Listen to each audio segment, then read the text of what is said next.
ബജറ്റിനെ എങ്ങനെയാണ് CPM വിലയിരുത്തുന്നത്? ഈ ബഡ്ജറ്റിന്റെ പല ഭാഗങ്ങളും ചില വിദഗ്ധന്മാരുടെ സഹായത്തോടു കൂടി പഠിച്ചപ്പോൾ ഇത് ബഡ്ജറ്റ് എന്നല്ല ഇതിനെ പറയേണ്ടത്, ഒരു സാമ്പത്തിക ചതിപ്രയോഗം എന്നാണ്. പറഞ്ഞിട്ട് ചെലവിടാതിരിക്കുന്നതിനെ കുറിച്ച് പരിശോധിച്ചപ്പോൾ ഈ എക്സ്പെൻഡിച്ചറിലെ ഗ്യാപ്പ് സ്ത്രീകളുമായി ബന്ധപ്പെട്ട 51,000 കോടിയുടെ ഗ്യാപ്പാണുള്ളത്. മിഡ് ഡേ മീൽസ് പോലെയുള്ള കുട്ടികളുടെ ആവശ്യങ്ങൾക്കുള്ള ചെലവിൽ 8,200-ഉം 2,500 കോടിയുടെ കുറവുണ്ട്. ഷെഡ്യൂൾ കാസ്റ്റ് അവർക്ക് സ്പെൻഡ് ചെയ്യേണ്ടതിനകത്തുള്ള ഗ്യാപ്പ് 7,200 കോടിയാണ്. ഷെഡ്യൂൾഡ് ട്രൈബിൻ്റെ അലോക്കേറ്റ് ചെയ്തതിൽ സ്പെൻഡ് ചെയ്യാതുള്ളത് 17,000 കോടിയാണ്. ഏറ്റവും വലിയ തട്ടിപ്പ് നടത്തിയിട്ടുള്ളത് ഈ ജി എന്ന് പറഞ്ഞിട്ടുള്ള പരിപാടി ഉണ്ടല്ലോ, അതിന് 95,000 കോടി അലോക്കേറ്റ് ചെയ്തിരിക്കുകയാണ്. കേന്ദ്രം തന്നെ ഇതിനു വേണ്ട പണം ചെലവിടുമ്പോൾ ഇത്രയും അലോക്കേറ്റ് ചെയ്തിരുന്നില്ല. അപ്പോൾ അത്ഭുതപ്പെടും. ഇപ്പോൾ 60-40 ആയിട്ട് മാറ്റുകയാണ്. അപ്പോൾ എന്തിനാണ് ഈ 95,000 കോടി കേന്ദ്രത്തിൻ്റെതായിട്ട് പറയുന്നത്? കാരണം 60-40 ആയിട്ട് മാറുമ്പോൾ 95,000 കോടി കേന്ദ്രം ഈ ബഡ്ജറ്റിൽ വകയിരുത്തുമ്പോൾ സംസ്ഥാനങ്ങൾ ഇതിന് ആനുപാതികമായി വകയിരുത്തേണ്ടത് 64,000 കോടിയോളമാണ്, എല്ലാ സംസ്ഥാനങ്ങളും കൂടെ ചേർന്ന്. കേന്ദ്രം തന്നെ ചെലവാക്കേണ്ടിയിരുന്ന സമയത്ത് സംസ്ഥാനങ്ങൾ ചെലവാക്കി കേന്ദ്രം കൊടുക്കേണ്ട തുക കൊടുക്കാതിരിക്കുകയാണ് കേന്ദ്രം. അതാണ് കേന്ദ്രം പിന്തുടർന്നു പോകുന്ന സമീപനം.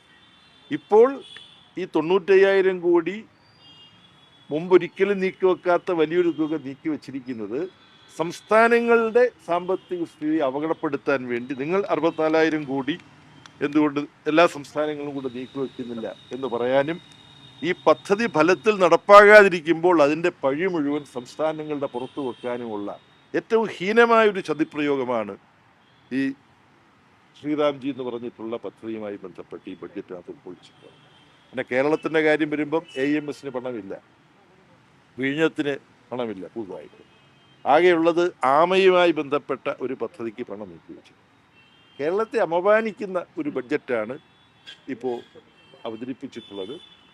പ്രധാനമന്ത്രി തിരുവനന്തപുരത്ത് കോർപ്പറേഷൻ പ്രത്യേക രൂപത്തിൽ കൈവശപ്പെടുത്തിയതുമായി ബന്ധപ്പെട്ട് തിരുവനന്തപുരത്തെത്തി വലിയ വലിയ പദ്ധതികൾ പ്രഖ്യാപിക്കും, അമ്പരക്കും കേരളം എന്ന മട്ടിലാണ് പറഞ്ഞുകൊണ്ടിരുന്നത്.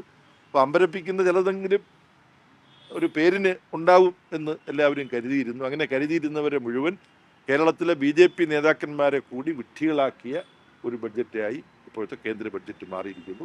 ഇതിന് മൊത്തം സാമ്പത്തിക മേഖലയിലുള്ള റവന്യൂ സെഗ്മെൻറ്റിൽ ഒരു വലിയ കോൺട്രാക്ഷനുണ്ട്, ഒരു ചുരുക്കമുണ്ട്. അങ്ങനെ പൊതുവിൽ പറയേണ്ട മറ്റു കുറേയധികം കാര്യങ്ങളുണ്ട്. ഞങ്ങളുടെ വാർത്താക്കുറിപ്പിൽ, പാർട്ടി PBയുടെ വാർത്താക്കുറിപ്പിലും എൻ്റെ ട്വീറ്റിലും ചൂണ്ടിക്കാണിച്ചിട്ടുള്ള കാര്യങ്ങൾ, അതിനെ പുറമേ മനസ്സിലാക്കിയിട്ടുള്ള വളരെ സംഭ്രമിപ്പിക്കുന്ന ചില കാര്യങ്ങളാണ് ഇപ്പോൾ ഇതുമായി ബന്ധപ്പെട്ട് പറഞ്ഞത്. മുൻ പദ്ധതികൾ നടപ്പാക്കാഞ്ഞ കൊണ്ടാണ് ഇപ്പോഴുള്ള നിങ്ങൾ ചൂണ്ടിക്കാണിക്കുന്ന പ്രശ്നം എന്നാണ് BJPയുടെ സംസ്ഥാന അധ്യക്ഷൻ രാജീവ് ചന്ദ്രശേഖർ പറഞ്ഞത്. രാജീവ് ചന്ദ്രശേഖർജിയുടേത് ഞാനും കേട്ടു. അദ്ദേഹം ഇന്ത്യയിൽ മുഴുവൻ ചെറുപ്പക്കാരെ നന്നാക്കാൻ വേണ്ടിയിട്ടുള്ളതിനകത്തുണ്ട്, അതുകൊണ്ട് വേറൊന്നും വേണ്ടല്ലോ എന്നാണ് അദ്ദേഹം ആദ്യം ആകെ പറഞ്ഞത്. ഞാൻ റീലുകൾ പരിശോധിച്ചപ്പോൾ കണ്ടത് അതുമാത്രമാണ്. ഇത്ര ഹീനമായ ഒരു ആക്രമണം കേരള സംസ്ഥാനത്തിന് നേരെയും സംസ്ഥാനങ്ങൾക്ക് നേരെ പൊതുവിലും നടത്തിയിരിക്കുകയാണ്. ഫിസിക്കൽ ഫെഡറലിസത്തെ അട്ടിമറിക്കുകയാണ്. അതിന് ഏറ്റവും കൂടുതൽ നഷ്ടം സഹിക്കേണ്ടി വന്നിട്ടുള്ള സംസ്ഥാനങ്ങളിലൊന്ന് കേരളമാണ്. പിന്നെ ശ്രീ മോഡിയും അമിത്ഷായും നിർമ്മല സീതാരാമനും കൂടി എന്ത് ചെയ്താലും അതിനെ ന്യായീകരിക്കാൻ ഉള്ള ഒരു ഉത്തരവാദിത്വം അവർ നിയമിച്ചൊരു പ്രസിഡൻ്റാണല്ലോ ശ്രീമാൻ രാജീവ് ചന്ദ്രശേഖർ. അതെല്ലാം അദ്ദേഹത്തിൻ്റെ മുമ്പിൽ മാർഗം കുഴപ്പമില്ല. ഒരു കാര്യം കൂടി, NDA വന്നാൽ മാത്രമേ കേരളത്തിന് അവകാശമുള്ള കിട്ടൂ എന്ന രീതിയിൽ അദ്ദേഹം പറഞ്ഞിട്ടുണ്ട്. NDA വരണം എന്നാലേ കാര്യങ്ങൾ നടക്കുള്ളൂ എന്നത്. ഇതിനെങ്ങനെയാണ് കാണുന്നത്? ഭീഷണി അത് ഒരു ജനാധിപത്യ രാഷ്ട്രീയത്തിന് തീരെ നിരക്കാത്ത ഒരു പ്രഖ്യാപനമാണ്.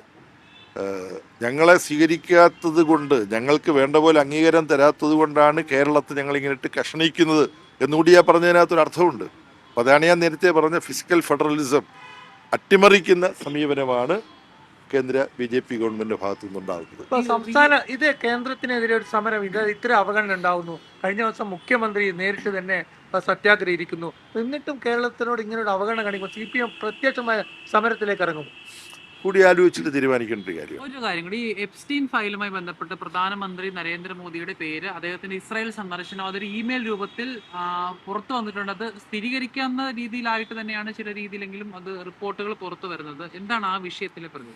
അതിനെക്കുറിച്ച് കൂടുതൽ വിവരങ്ങൾ കിട്ടിയാൽ മാത്രമേ പ്രതികരിക്കാൻ പാടുള്ളൂ. ഇപ്പം കിട്ടിയിടത്തോളം വിവരങ്ങൾ വെച്ചിട്ട് പ്രതികരിക്കുന്നത് ശരിയായിരിക്കില്ല എന്നാണ് എൻ്റെ അഭിപ്രായം.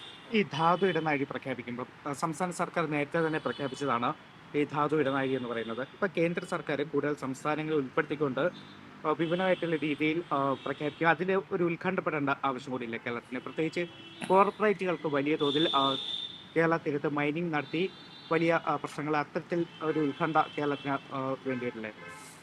അല്ല, ഈ നമ്മുടെ ധാതു വിഭവങ്ങൾ ഉപയോഗപ്പെടുത്താൻ ഖനനം നടത്തുമ്പോഴും മറ്റും പാരിസ്ഥിതിക പഠനം നടത്തി പാരിസ്ഥിതികമായ പ്രത്യാഘാതങ്ങളൊന്നും ഉണ്ടാവില്ലെന്ന് ഉറപ്പുവരുത്തിയിട്ട് മാത്രമേ ധാതു വിഭവങ്ങൾ ഖനനം ചെയ്യാൻ പാടുള്ളൂ. അതാണ് കേരള സംസ്ഥാനത്തിൻ്റെ നിലപാട്. ഇപ്പം ഈ പ്രഖ്യാപിക്കപ്പെട്ടത് എങ്ങനെയാണ് പ്രാവർത്തികമാക്കാൻ ഉദ്ദേശിക്കുന്നത് എന്നുള്ളതിനെ കുറിച്ചുള്ള കൂടുതൽ വ്യക്തത വന്നിട്ടില്ല. അതുകൊണ്ട് അതിൽ കൂടുതൽ ഇപ്പോൾ എന്തെങ്കിലും പ്രതികരിക്കുന്നതിനകത്ത് അർത്ഥമില്ല.